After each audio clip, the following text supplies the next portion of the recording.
this morning, family? Black Phoenix checking in. Just getting up, man. It's kind of early.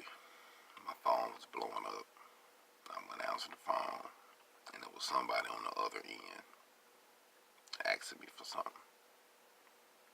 And I ain't gonna lie, if I literally would have had it where it wouldn't have affected me and mine, I probably would have gave it anyway.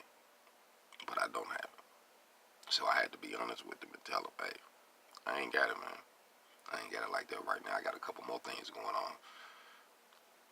And you know what? My mom, she passed.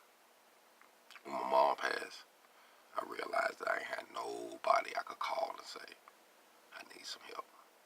I tried a couple people. I ain't gonna lie. I reached out to a couple back in the day. But I realized I was on my own. Now, I'm not gonna just give you a cold shoulder because I'm on my own. But at this moment, I gotta take care of me and mine.